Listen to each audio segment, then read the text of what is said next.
Yeah, good prompt. Once I start talking, and those practical things just disappear.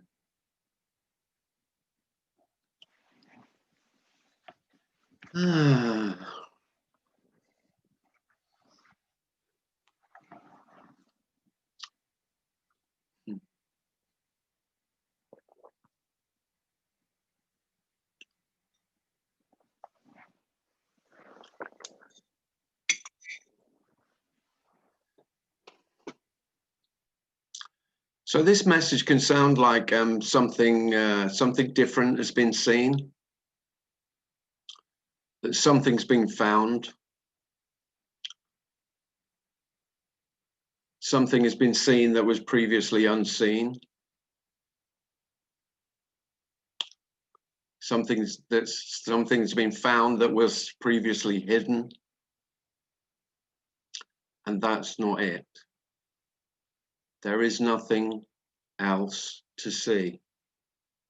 There is simply no more or less than what is. And what is can't be missed. You can't miss it.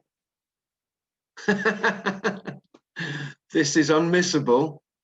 I mean, you might want to miss it, of course. Might want it not to be as it is, but it is as it is, regardless of your wishes. That's really the whole message. This is beyond simple. It's simply that there isn't anything else to find. Because we're talking about nothing, then nothing can be found, nothing can't be missed. It's nothing. It's not seeable. So the thing that you're waiting to see won't become visible by some miraculous revelation. Isn't that dreadful? All that you've been waiting for, all that you've been hoping for to make you special, to make you whole, to make you complete, to know the answer, to know the secret, to finally understand. Well, this message pisses all over that parade. You know, the parade of me, the parade that I want to be wonderful. This is a dreadful message of ordinariness. And the most incredible news is that ordinariness, if you can say it, that is, the simple isness of life, being exactly as it is what has been sought all along. And in the finding, it's very obvious that nothing has been found, and nothing could be found.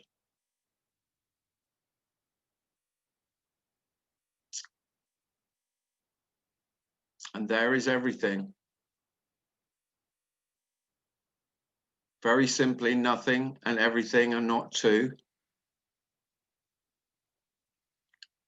Nothing is being everything. Everything is being nothing.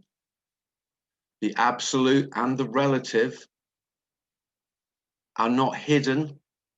Neither is hidden. The absolute is not hidden in the relative. It is the relative. All that you've taken ordinary life to be is the absolute. Absolutely nothing. Absolutely empty and absolutely full and absolutely everything.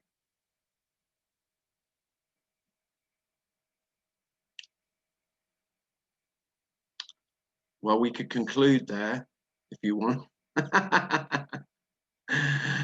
That's so this is both dreadful news and wonderful news. It's dreadful news for me. What the hell am I going to do now? Now there isn't any more. Me will feel lost, bereft,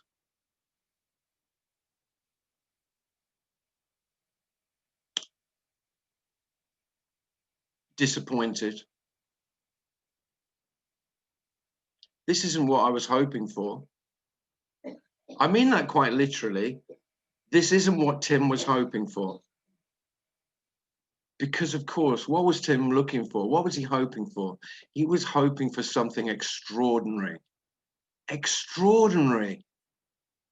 Incredibly special. Amazingly unique. And, of course, most of all, he wanted an answer. And this message is saying there is no possible answer. Life is its own answer. It requires no questions. It's unquestionably as it is. There is no doubting it. And even the doubts are equally it. The questions are it. The answers are it. There are no exceptions. Everything is included.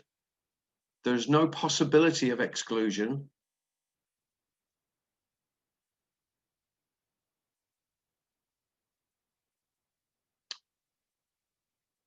And it's just simply the wonderful ordinariness of life. That's it.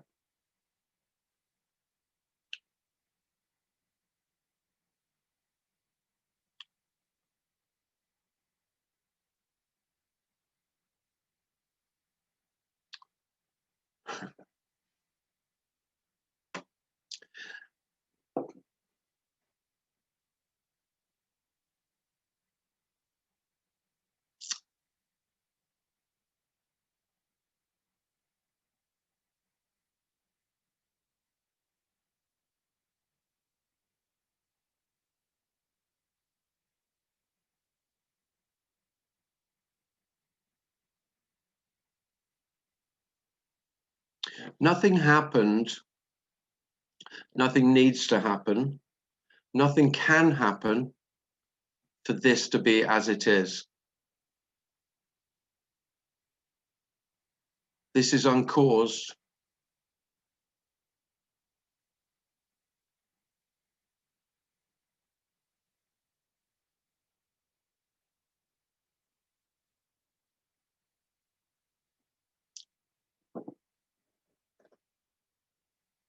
There is no before this or after this. There is no this, but there is, we haven't got a word for what we're trying to speak about. And then all words are this. So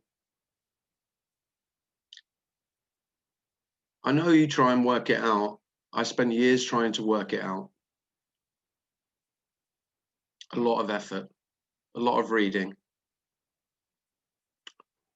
a lot of listening to YouTube.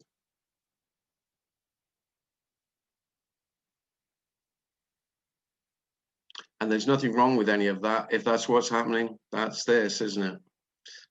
But it's all to no avail.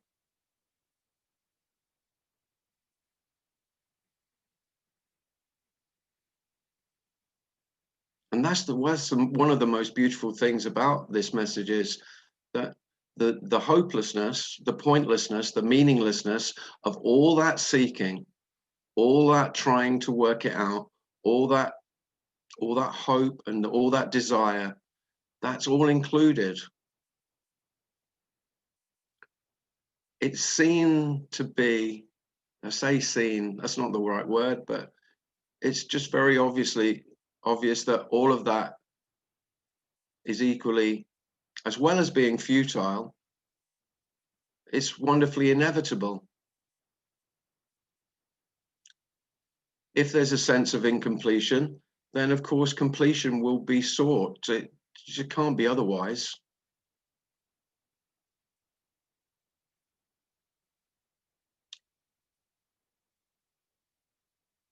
It's just no one to be incomplete or whole. You won't become whole I know that's what you want. That's what Tim wanted most. But there isn't anyone to feel whole. There isn't anyone to achieve completion, to achieve wholeness. This is not an achievement. All achievements are just a story we tell ourselves, and then we collude with each other in confirming each other's achievements.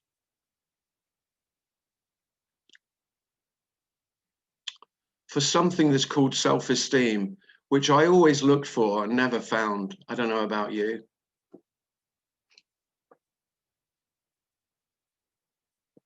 There's so many illusions around the self, self-esteem being one of the biggest.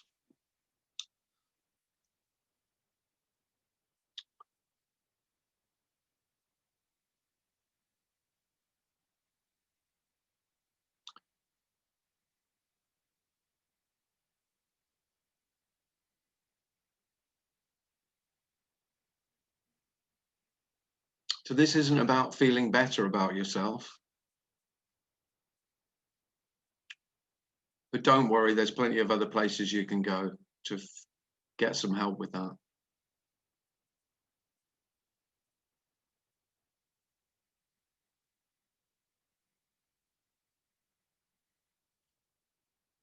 This is saying all of those feelings that you took as yours, that you said, okay, I feel my self-esteem is really low today. Well, it was never yours. That feeling of feeling low or feeling sad or feeling loss or feeling pain.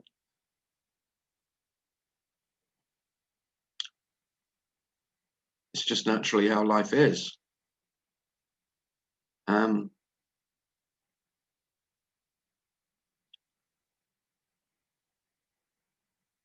So this isn't a popular message. How could it be? It's not offering you anything. And most messages that are popular are dangling quite a lot of golden carrots in front of your nose for you to chase. And this is saying there is nowhere to get to. There's no one to chase the carrot. The carrot is illusory. The one chasing the carrot is illusory. And the chase itself is as well. There's no movement, just seeming movement. This doesn't move. This is complete stillness appearing to move.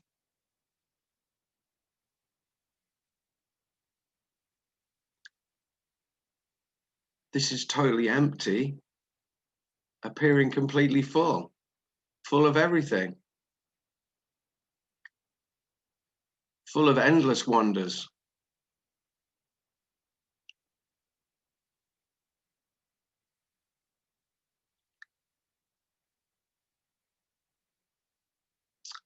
Yeah. Okay.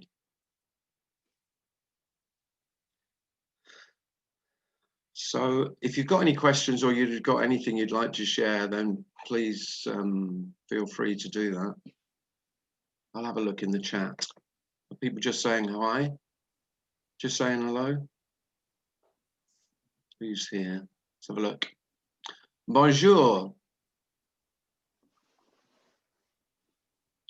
Buongiorno a tutti.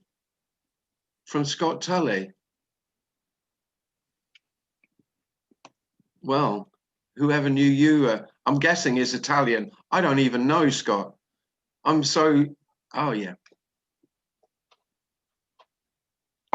Maybe self-esteem isn't ours, Scott says, but isn't it what gives us a sense of me? Well, no, I wouldn't say it is, but yeah, it's a big part of me. How do I feel? How do I feel about myself is a big part of self. It's it's just in a loop, isn't it? So I've got a sense of self, and then I refer to my sense of self and how my sense of self feels about itself. So confirming myself. Yeah. The self is always referring to itself, checking itself. How do I feel about that? What do I think about that? But mostly, how do I feel about me? You know, that's self-esteem, isn't it?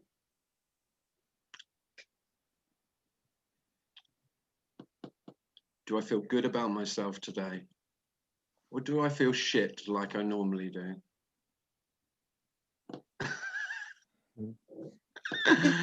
Oh dear. Hi Faith, do you want to ask something? Yeah, it's something you said on a recorded thing. It was about me, and when you said it, I thought, oh, I've never thought of that. And then at the same thing, I thought, well, that's obvious. I knew that all the time, as you do. And it was sort of everything. As I say, it's very trite, but everything is me, and I'm completely trapped in me because everything is filtered through me. So there is absolutely no way I have any idea what's going on, because all I know is me and the world me has created. It's very narrow. It's very small. Yeah, it is small, yeah. Yeah, you could say it's very narrow. It's very blinkered, isn't it? Because I just everything, like you say, everything is filtered in relation to me. How does that affect me? What do I think about it? How does that make me feel? What can I? You Yeah, understand that expression that we create our own reality? Well, we certainly do, because that's all we know is this little world. And we can't yeah, possibly really empathize with anybody else because we're so trapped in this, what I like, what I don't like, what I see. yeah. It's quite sad. It is. Yeah, you could say it's sad, and yet it's not, because it's not. It's not the. It's no one's fault that there's a strong sense of self that makes the human being very self-centered. It's not. You didn't choose it, did you, Faith? Not knowingly. Exactly. You didn't. You didn't choose to be me. Oh God, no. No, no one did they? So in that alone is great compassion.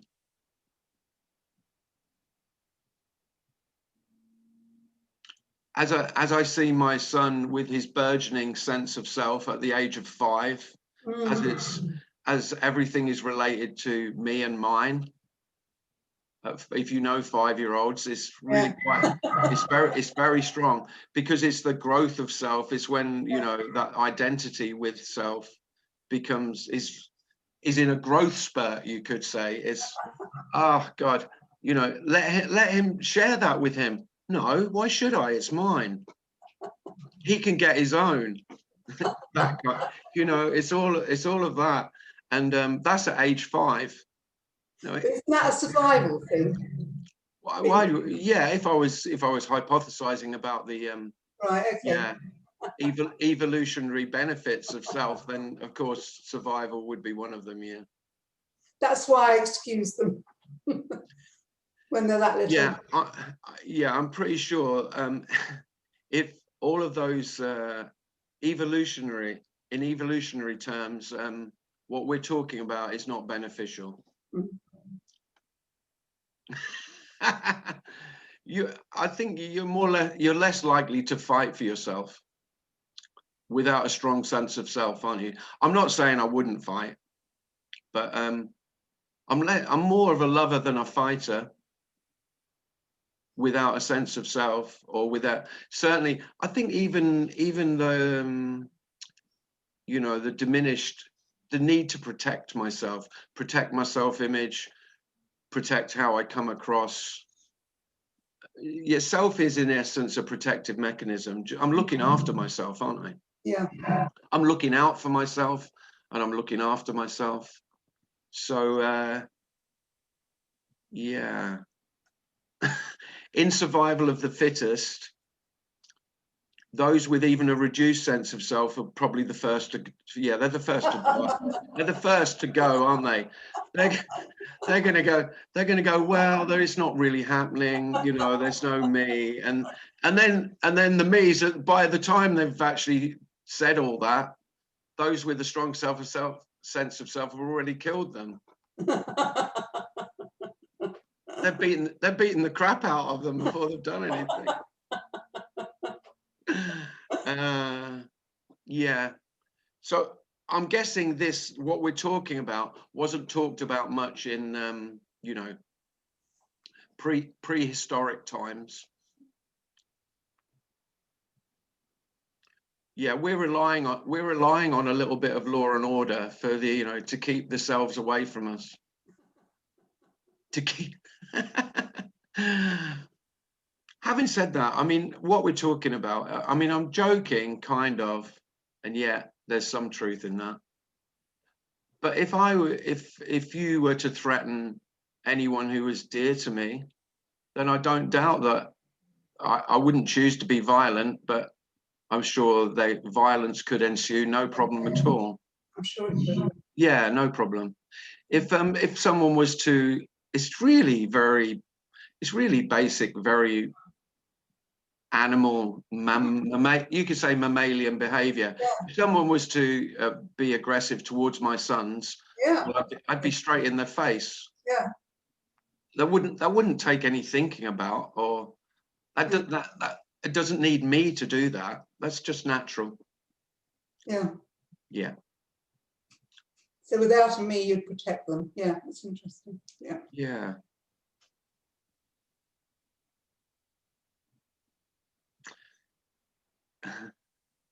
But yeah, what we're talking about, it's not about, this isn't talking about being of benefit.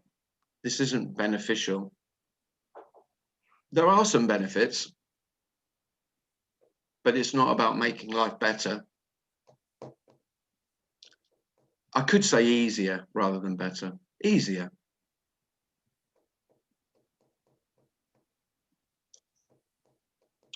It's less of a job. There you go. Life was always a job for me. Mm-hmm. And now I can't tell you what life is, Faith. It's what it is. I wouldn't know, but it's not a job anymore. And that in itself is worth talking about. It's no longer my job with to sort my life out, to make my life work, to make my life a success, to make my life complete. And before, that's how it always was. And of course, I failed 100 times more than I ever succeeded in any of that. So generally, it felt very negative. And it felt like running uphill. And now it feels like lying on a couch. Jolly good. It feels a lot more like, and there is a lot more lying on a couch as well. My mum shouted there, yeah, there is. She shouted from the other room. That is true. This isn't good for what this isn't good for work.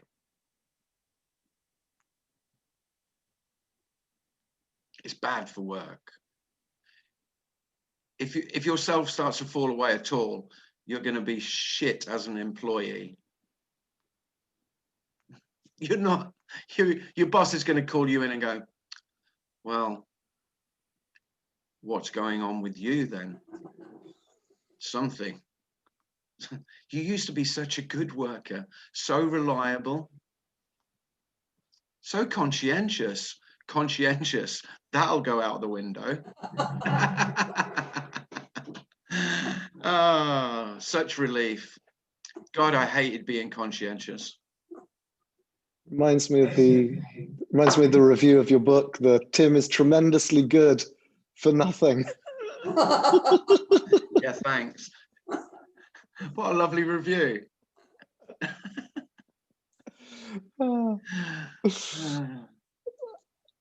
Yeah. Thanks, Faith. I know it's not helpful. Hi, Michael. Hold on. Can I just jump in and with this work thing? This is Oh. Scott. Hold on, I was just asking Michael. Hold on. Go ahead. Yeah, go, Michael. Oh, I think you've answered most of my question that I had this morning, was that with this, for lack of a better word, change in perspective, Yeah. are you under the impression that the midbrain, the reptilian brain, has no idea what's going on up above itself in the frontal cortex, that the desires and the all of the other midbrain activities that we tried so hard to tamp down are totally unaffected by this objectified perspective? That there is a naturalness to being human, Yeah. that can be embraced with all Yeah. of its colors and permutations. Yeah. But I Yeah. think you answered that pretty much already. Yeah, it's more or less. Well, it's like I knew what your question was going to be, Michael. That's what I've talked about. Yeah, it's very much about. Yeah, you've been reading my mind again.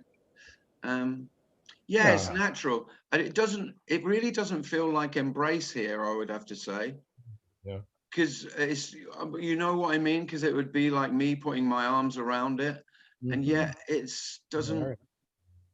It feels. I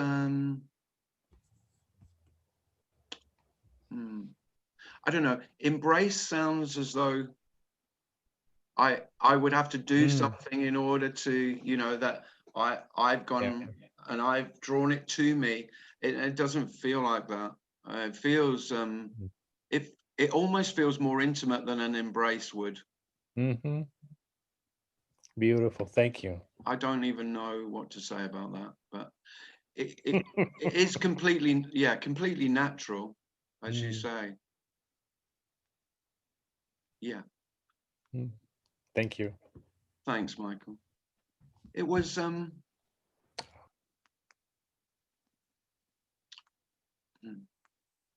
it's much more, rather than me embracing, it's like the one who was pushing life away, keeping it at bay. Because for fear, I was always afraid, you know, I'm afraid life will kill me. That's what me says. I'm afraid of life. Life's too much. There's too much. It's too painful. There's too much love in it. There's too much loss in it. There's too much joy. There's too much beauty and sadness. It would be overwhelming. So I keep it at bay. I let it in now and again, but mostly I'm keeping life at arm's length so that I feel it's manageable. Because if I wasn't managing it, life, to me, it feels like life would be overwhelming.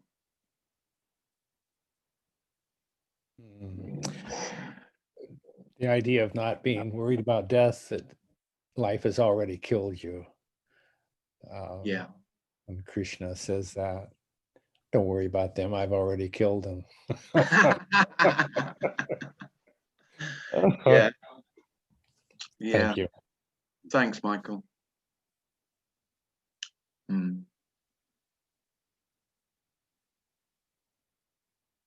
Yeah, I nearly titled my book something with natural in the title, because for me, that's all we're talking about. We're just talking about nature, naturally how life is, without all of our junk overlaid on top of it. Endless junk, endless conditions, restrictions, judgments, reasons, purposes, hopes, dreams, fantasies, all overlaid on this absolutely simple as it is, completely natural.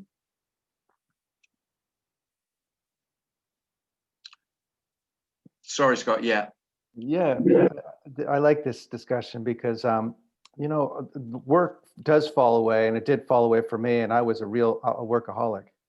And when I wasn't working, I had interests in, you know, film and books and music, and at a certain point, now I could see that wasn't like getting anywhere. It was just running away from being in this state. I just couldn't handle this state. It was too vulnerable. It was so I could let love come in like movies or music or something, books, in ways I could control it. I knew the name of the author or the musicians and the. And so I could kind of control how much love, like an eyedropper, That's and I good. could just drop all that and just like take the fish to the face. Well, it's absolutely obvious, Scott, that you didn't drop it, did you? Because you wouldn't do that. I just got tired. I couldn't run anymore. That's what happened. Exhaustion, yeah. Yeah. If there was a path, I'm recommending complete exhaustion. Yeah, because then you'd have an excuse. And a nice heavy dose of disillusionment as well, of course. Yeah. That would be good. So so complete exhaustion, disillusionment. What else? They'll do it probably. Well, because then you can't go to yourself and say, I haven't done my best, because that's what yourself always wanted. It wanted you to prove yourself. You're not lazy, so I'll just do twice as much work. You're. Yeah. And then finally you get to the point where you go, look, I just can't do it. And the self goes, oh, okay. That's true. Yeah. I guess I pushed you. Yeah. There's no saying. I can really tell you. I have no qualms about telling you can't do anything about what we're talking about. About this, but I can't tell you what does do it. No. Yeah, you have to be so tired that you can't even ask a question anymore. No. Yeah, no more questions. That would be it. No more questions. You are done when you've got no more questions. Yeah. You really that is it. There's a guy who had a radio show here in Atlanta. I'm in Atlanta now, but I do live in Italy. And he says, come get me, mother, I'm through. At the end of his program. Oh dear. I think that's pretty much. I'm guessing his mother's passed away. I know. No, that's what he says at the end of every broadcast, Yeah. Come get me, mother, I'm through. So I think that's kind of what we have to do to the universe. Just say, I'm cooked. Well, but of course you can't do that. You can't. No, so all joking apart, I'm not asking you to go and work towards disillusionment or work towards complete and total exhaustion of self. That was me being facetious, as ever. It's kind of inevitable, though. But yeah.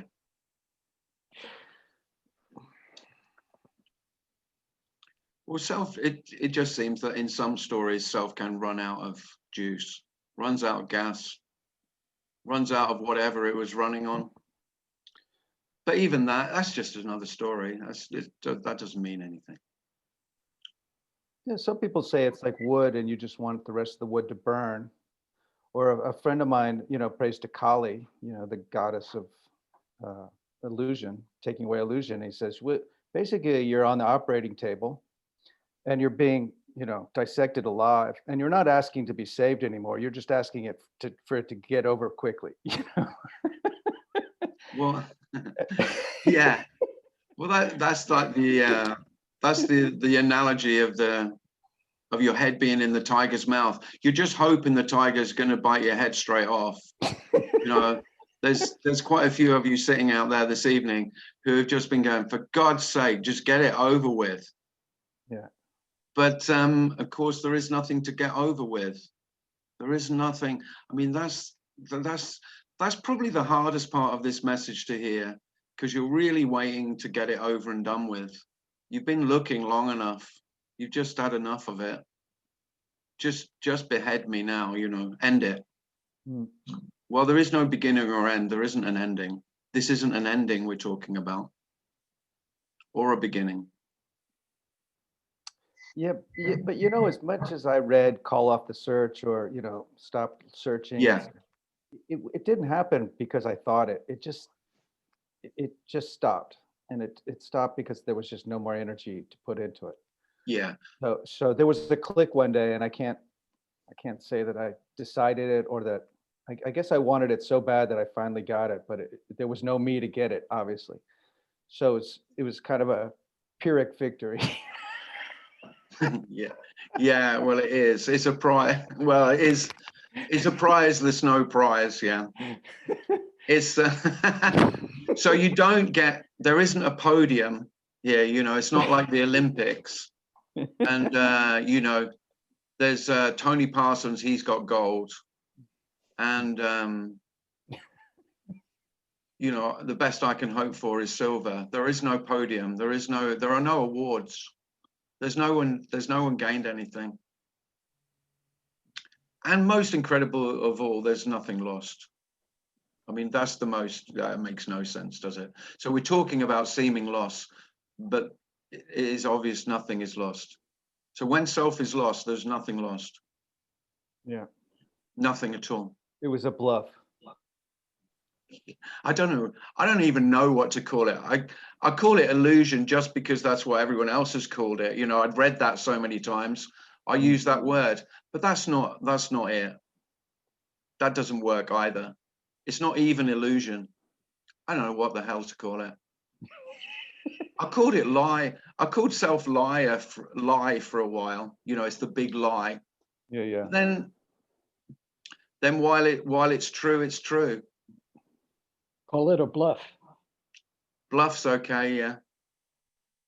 I don't know what to call it. It is what it is. In a way, it's just play acting. And it was what you do probably when you're have all eternity is if you want a vacation, you pretend to be somebody. The thing about it, Scott, is it's so convincing though. It's such an utter conviction, isn't it? That's the thing. Yeah, I wouldn't play with it. While there's a conviction of self, it is the conviction. It's a conviction that it trumps all other convictions. Yeah. You know, you can say you believe in God. I could find the most devout people who say they believe in God. I bet they believe in themselves more. Yeah. I bet they have more of a conviction of themselves than they do of their imaginary other great self who's looking after them. Or even more of the TV news, I'll bet. I don't know. But it is such a, while there is a conviction, it is so convincing. Yeah. I haven't forgotten that. No, I wouldn't. You don't play with Maya. You just bow down and say. Every Okay. day is grace, actually. Every day is a favor when you're not getting yanked back in. It's really, you know, you get so grateful. I think that actually helps the path, you know.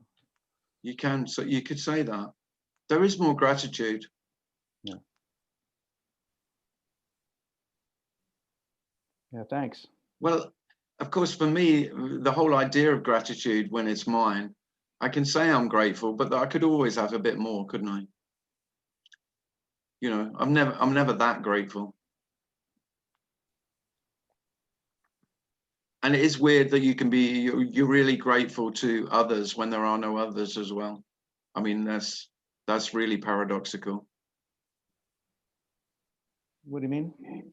So for the other human beings who were other me's, when there are no others, literally without self there are no others, in a way that's very hard to express, but it does feel that way, then there's more gratitude and more love without it being a big deal, just very easy, natural. Gratitude and love.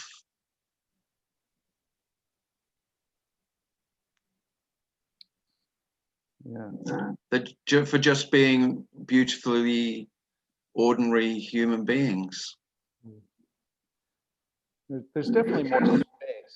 It's almost like you're giving them permission to not be a person if they choose to come into that space with you. That, you know, like this was a huge aquarium, and they've been in a Yeah.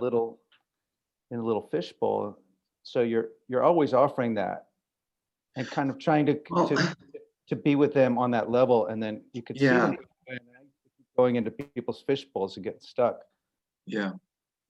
It takes a lot of courage, I think, also to just kind of stay there and wait with them and let them decide what level.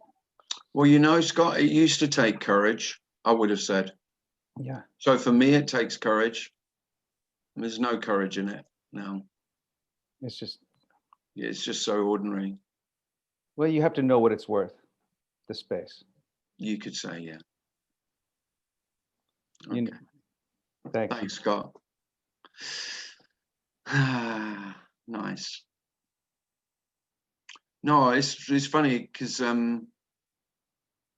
somebody said to me the other day about being courageous. Well, it's all right for you, you know, you're courageous, or you've got honesty, or you've got all of the attributes that they were putting onto me. Well, of course, it was coming. The only place that came from was from their own sense of wishing they had more of whatever quality they were seeing in me. None of it was true. We make all these inferences about other human beings, and they're all based on our own self-image, our own sense of self, and so they're traits that I would like to cultivate in myself, and so I'm seeing them in you, and then I look to you as though you're special. Well, as ever, there's good news and bad news, and they're one and the same. There aren't any special ones. There aren't any human beings that are special. Everyone is absolutely ordinary, and in that, everyone is special. And there again, it's amazing. So everyone being just as they are is special.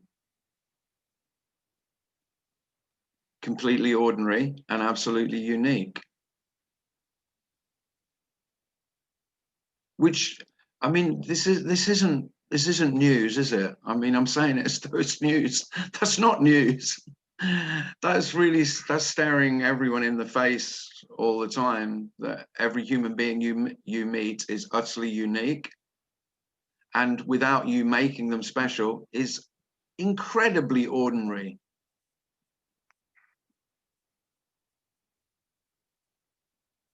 Until you've given them special talents, special gifts, special abilities, special character traits.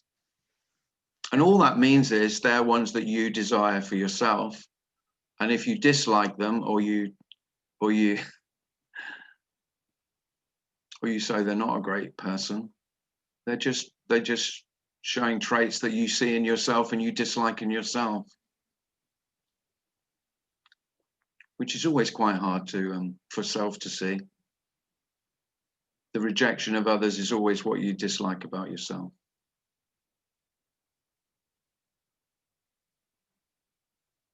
Or that you fear for yourself. Oh yeah.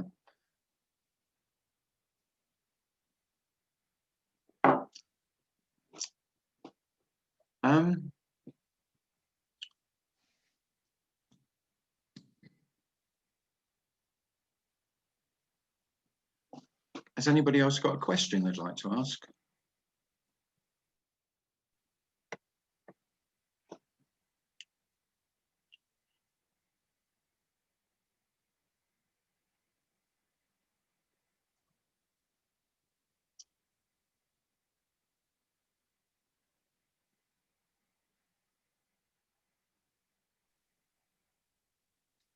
Tim, can you hear me?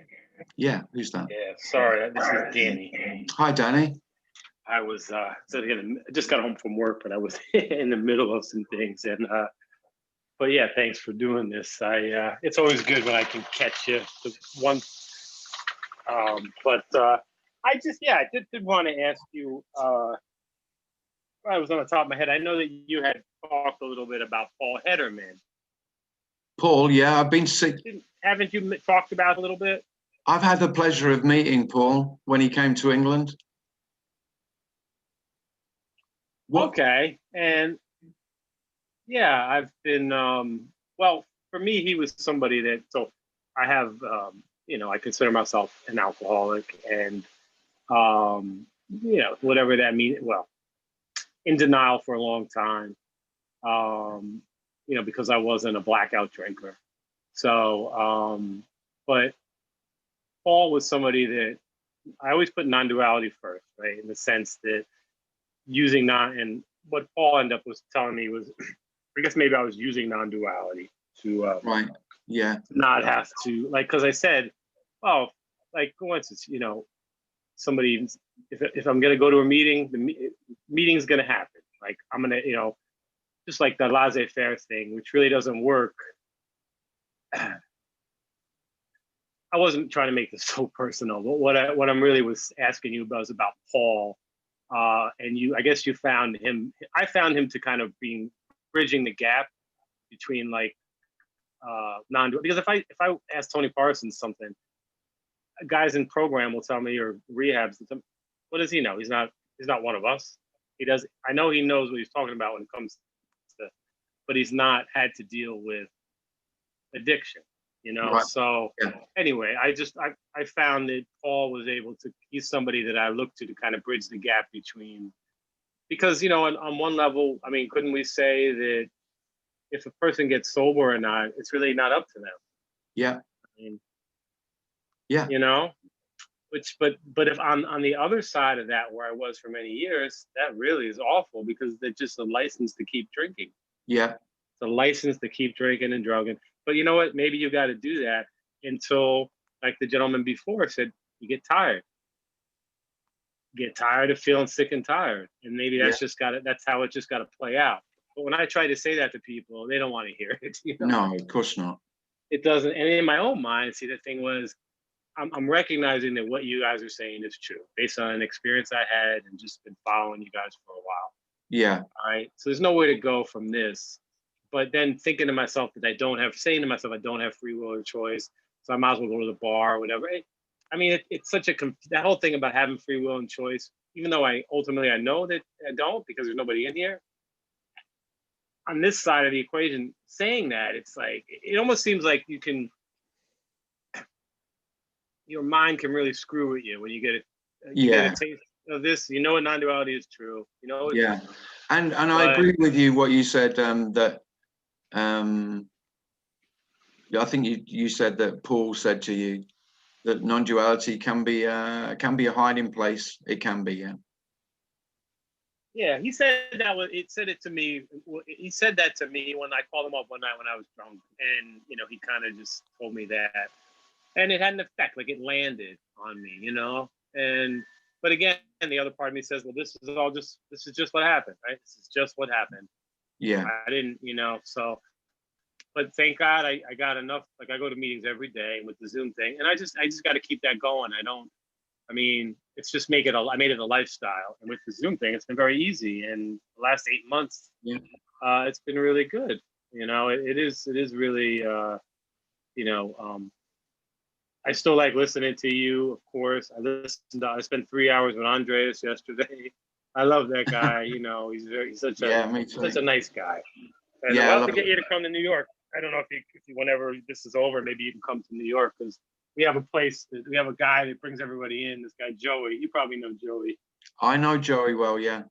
He brings everybody in. He's brought Andreas, Jim, Lisa Lennon. So yeah. I'm coming as soon as Joey invites me when the lockdown's done. All right, well, you can try some of his famous bread. Well, obviously I can't. Gluten-free bread. I shouldn't say, because Joey hasn't invited me yet, but you've just invited me on behalf of Joey. So now I'll tell Joey that you said that Joey's going to invite me. Yes, you will. And I'll come. All right. It'll be. Thanks, Danny. Yeah, thank you, Tim. I'll talk. I'll do a one-on-one with you sometime soon. Yeah, sure. It's hard to get my timing because some days I work, some days I don't. I don't really know till the last minute. So Yeah, you can just email me. okay, Email me through my website.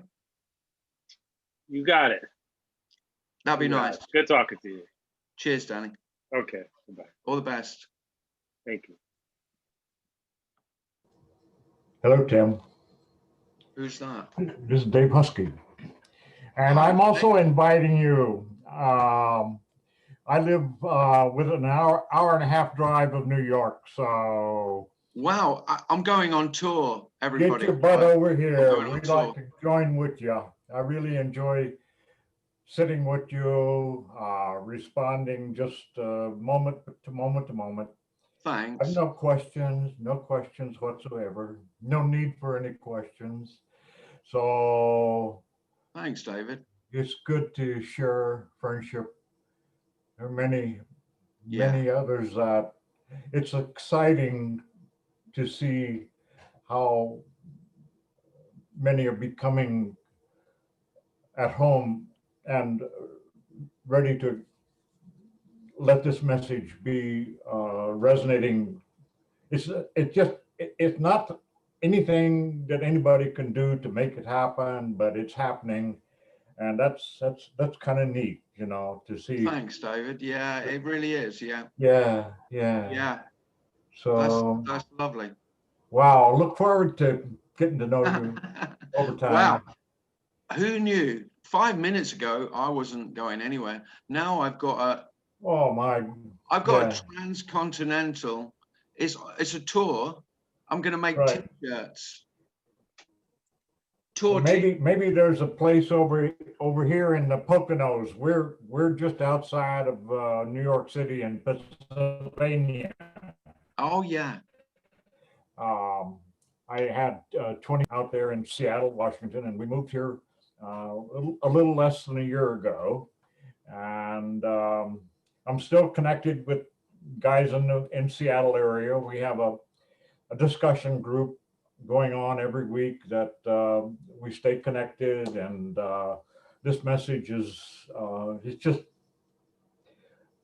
the same. It doesn't matter what you say, it's what I say. There's no person here saying it. It's just being said, and it's being said far and wide. Thanks, David. Wow. You take care. Thank you very much. Love all of you guys. Yeah, thank you, Dave. That's great.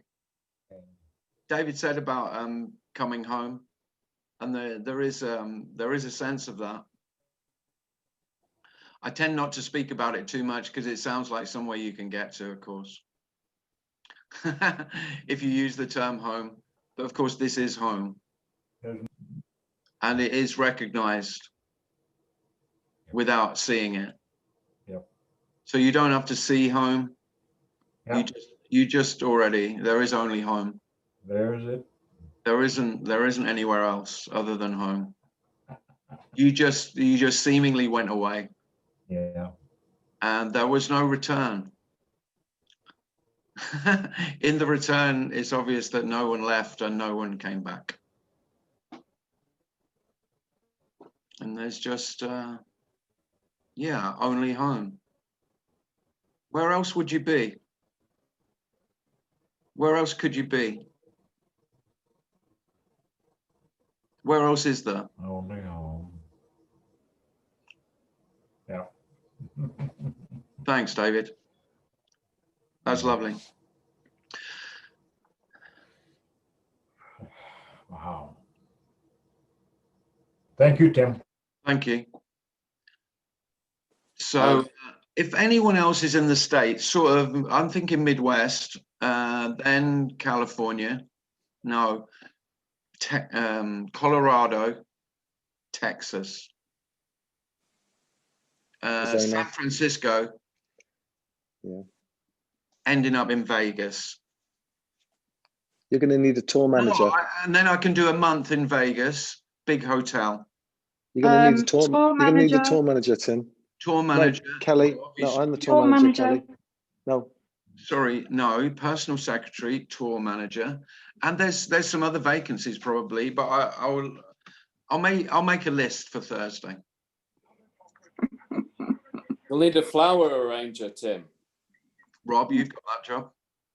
That sounds great. Lovely. Well, thanks everyone for coming. We're time up nearly. Has anybody else got anything they'd like to say? Thanks everybody for coming again. I have no idea why you keep coming, but there we go. I guess it's sort of vaguely entertaining in a empty kind of way. Yeah, but I do appreciate it, because I wouldn't do this if people didn't, I wouldn't sit and talk to myself. I do need people to turn up in order to do it. Feel free to give me some money if you'd like to. And I'm not saying that in a facetious way, although whenever I say it, quite a few people say, you've got to stop making light of the money thing so people actually give you some. But there you go. So even when I say that, it's again, I've made light of it. That's just, I can't help myself. So, but yeah, if you'd like to give a donation, you're welcome to do so. I am unable to work through the love that is this message, and so out of your pity, you could chuck me a couple of quid. There's a link on your Facebook page, and is it on YouTube as well? I tell you what, that link's everywhere now. You go on the internet and you'll find my PayPal somewhere. But yeah, by all means, all donations are welcome. And hope to see some of you Thursday. This is because for me, there's two things about speaking about this. One is just I like speaking about it and can't help myself. It's just what is going on. I'd have to be gagged to not speak about it now. That's just how it is. But the other thing is this is like it's kind of like a support group as well. It feels like that as well. So this is somewhere where you can come and meet. You can't speak to people in the street about this. You can't speak in the pub. You can't speak in the shop. You can't, and now in the UK, we've got another month of lockdown. You're not even going to meet anybody. So this is a social group. One of the great joys of going to see Tony Parsons every month was not Tony Parsons, although of course there was great joy in that, he said with some sarcasm. The great joy was the social, was meeting everybody, was meeting people. And I mean on two levels. One, that you could speak openly about this, which is just a joy in itself. And then on the pure social level of getting quite drunk before returning home. And just spending hours in lovely company. Because there's something about this only appeals to human beings who are open enough to hear it. And so they do like meeting each other. But I think also for our sanity, to not think that we're the only ones. Yeah. Because of course me can feel this is insanity, because to me it is. To the sense of self, it is insane. It's worse than insane, actually. But as we're finishing the meeting, let's not start on that again. I'll have to go another hour.